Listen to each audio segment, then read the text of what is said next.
Hey Taurus, this is Tara and welcome to your mid-September through mid-October Psychic Tarot forecast. This is for the year, of course, we're in 2017.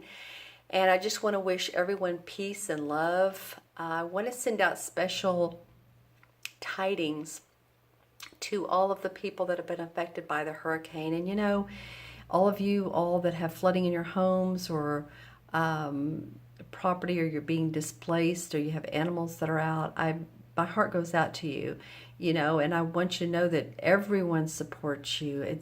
We're all affected emotionally, mentally from this. I'm pretty close to the area. I'm in Texas, so I'm pretty close to the Houston area, but was not affected. But it really does make us think, doesn't it? What if it were me in that situation? So, and a lot of you have been. So again, our hearts go out to you. And to the, you know, not only Harvey, Irma, and the others that are wanting to come along, okay, again. All right, Taurus, I'm going to pull, thank you for that, and I just wanted to take a pause and say that, so thank you. I'm going to pull 2 cards for the end of September, 2 cards for the beginning of October, and a transition card that shows how the months play into each other, and then look into my crystal. So let's see what's going on for Taurus. Okay, this is Taurus. I'm going to pull first the last 2 weeks of, that one wanted to come out. Last 2 weeks of September. You guys are coming out pretty quickly. I can't decide which one wants to go where. It's like one first, one the end. It doesn't matter because that's the first 2 weeks of October. And then this one's a transition, so let's just go ahead and take a look at them. I feel like these two are really going to be interesting. Let's see what they're about. Okay, well, they're always interesting. But we have the 3 of Cups, which is about celebration. And I just felt when these 2 cards are together, they're both 3s. One's the 3 of Cups, one's the 3 of Swords. 1, 2, 3. 1, 2, 3. Yeah. Okay. So let me grab my wand. Happiness, joy, celebration. It could be a number of things. Getting together with friends, old friends you haven't seen in a while, parties coming up, religious and or spiritual gatherings. It could be that. And then here's the 3 of Swords that says, but my heart has been broken, or how do I want to say this with this particular card? I almost don't want to look at this. The textbook is getting over a broken heart. See how the clouds are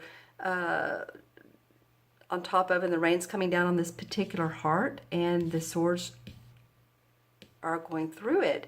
Now the swords represent our ideas and our thoughts. More in this particular reading would be our worries and our concerns. This is for the last 2 weeks of September. So if you feel like that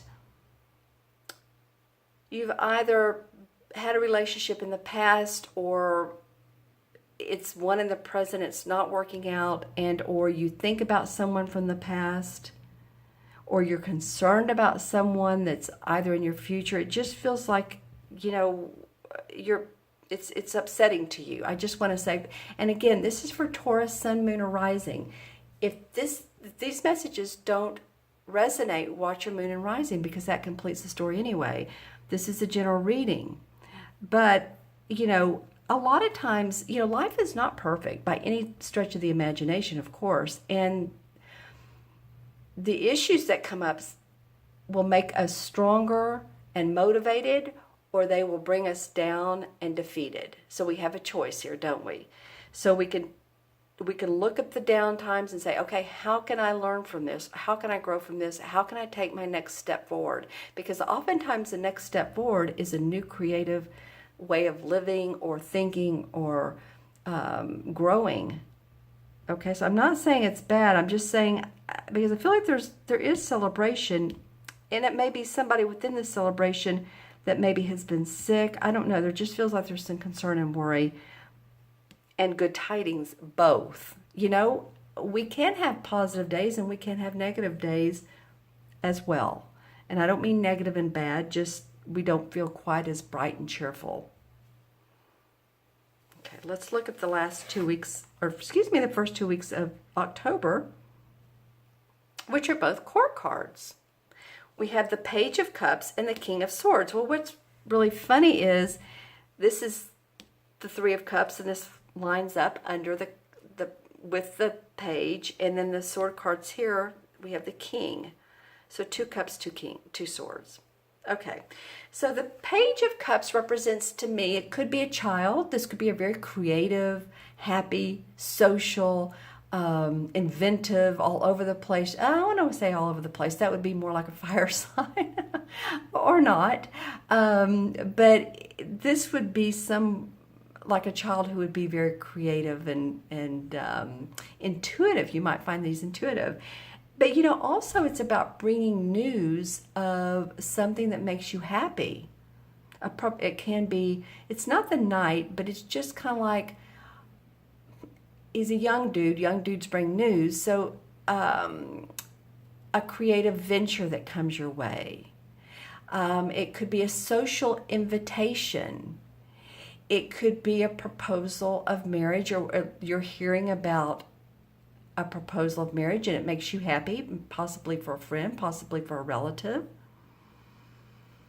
Something's coming up, though, that's going to feel good to you. This King of Swords, he represents a lot of intellectual stability. Intellectual stability. He is like a professor. He would be like a business owner who makes decisions quickly. He leans to the left a little bit. So he's not so strict in his ways as the Queen. You know, the Queen is sharp and she's definite and she's uses her mind quite a bit. The King is settled on his throne. And I'm not saying anything against the Queen. I'm just saying the differences in the two.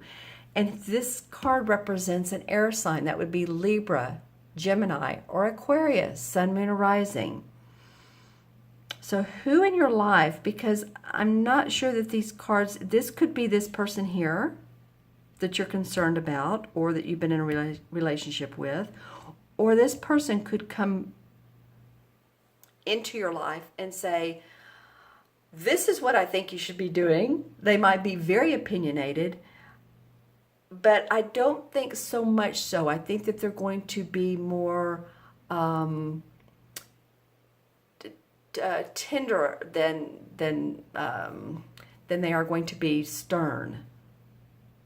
I think they're going to be more balanced. And I think this King could give you some awfully good advice, because you have something coming up here that's like a child, and this is emotional. This is an emotional feeling. This is very much an intellectual mind feeling, making decisions, feeling sharp about your decisions. So maybe something comes up and then you're like, okay, I'm going to do that. I'm going to take on this new project. I'm going to move. I'm going to take on this opportunity. I'm going to go out with this person and have a good time. You know, many of those things can come up. So let's take a look at the transition card for you guys. It's interesting, the Hanged Man. And the Hanged Man represents a time period, a transition period, when we're looking at things, looking at our life, or some situation in our life in 180-degree different than what it normally is. You could be flip-flopping and saying, well, no, wait a minute. I've totally changed my mind. I'm not going to stay in this relationship or be hurt by this. I'm going to figure out how I can stand up and dance and have the light around me. And that opens you up to social invitations, to this possibly air sign, and or you're being very again, mentally balanced, feeling focused and mentally balanced.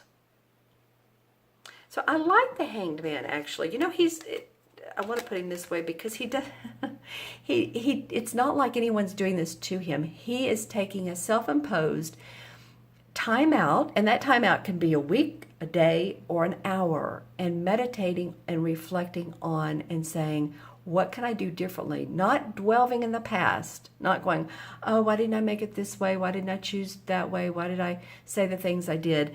This is more about what can I do to shine more light on myself, to let myself feel lit up so that I can make things happen. All right, Taurus. Okay, I'm going to add up the cards. And if you all, have any questions, you want your own personal private reading, look in the See More section below. The link to my website is down there that goes straight to my order page. And of course, you can browse around my website as well. But I'm feeling like a lot of you Taurians are, more than any other sign I've done. I think you're my 9th sign for this particular series. And, 9 is also the number of numerology of endings, so that new beginnings can come. 9 life paths understand compassion and completion. They've seen a lot of trauma in their life. I understand that. So just saying, there's a lot going on for you guys, but I feel like looking at it in a positive way will bring positive reinforcement. Okay, so like I said, if you'd like to order a reading, you know how to do so. Go in the See More section. Let's add these up. 3 and 3 is 6. And those are 2, 33 in numerology. Let me go to this for a minute. 33 in numerology is a master number. So I do feel like there's something about these 2 cards that are saying, fulfill your heart, fulfill your needs. Master number of creativity. It's the master number of, I call it Heart of God. So if you have that number in your birth, then, that would be interesting to put down below. So 3 and 3 is 6, and 6 and 12 is 18, 19, 20. That's come up one other sign. Well, 20 in numerology, just FYI, I'm talking about numerology a lot, but FYI, anyone who's born on the 20th, you are someone who is really good as a speaker in front of other people. I didn't look at my crystal either. I want to do that before we go. A speaker in front of other people, because 20s are very genuine, very charming. And a lot of times I'll say that to people, and they sort of like, ooh, they're, like, I don't know. I've always wanted to do that, but I'm not very good at that. Well, yes, you are, because you're not boisterous or boisterous. You're very, people want to see speakers that come from their heart, and the 20s do. All right, so that's what that's about. And of course, 2 in numerology represents partnership. So some of you could be seeing some partnerships come up and diplomatic relationships. Okay, and the 20 in the Major Arcana is the Judgment card. So this has to do with, the day of reckoning, what we've seen that has worked and what we have seen that's not worked, and taking what has and really eyeballing it, and it's like, wow, this is amazing. It's the rebirth. If you think of the card, the Judgment card, it normally has people standing in water looking up to the angel above them. And so they're seeing that their life has been a movie, and here those are. They're seeing their life has been a movie, and how they can use that movie to further their life. And they're talking to the angel. They're talking to the universe. What can I do, universe? So if you have, spirit guides, or your spirit guides are around you, if you're angels or you talk to the archangels, this would be an awesome time to do so, as always. Okay, so let me look into my crystal, and